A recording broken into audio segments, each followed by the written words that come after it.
Many of these workers stuck to their guns during COVID. They refused to get the vaccine even when it was mandated by the city.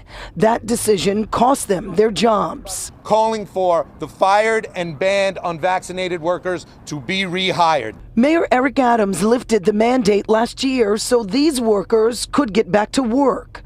The holdup now is they must sign a waiver in order to do so. They will not sign a waiver, and they will continue to sue. The workers say the waiver forces them to give up their rights. They will not get back pay or maintain their seniority on the job. Also, they would have to reapply for their positions. Downright stupid. And if this stupidity keeps purveying, we're going to keep going to court.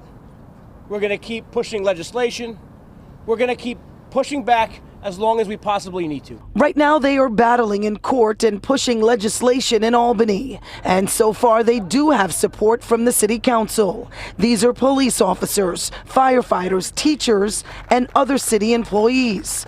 Marlon Bethel is one of them, a former NYPD detective. It's a betrayal because for 15 years I dealt with all sorts of diseases. Bethel tells PIX 11 News he not only dedicated his life to the community, but during the pandemic he worked around the clock to pick up the slack when other officers fell sick. I was there, I did my duties, and afterwards the department says, no, thank you for your service. We don't need your service anymore. And not to be able to get back to work bothers this former detective. Every time I see the car speeding to an emergency, there's a part of me that wishes I could jump in and join them.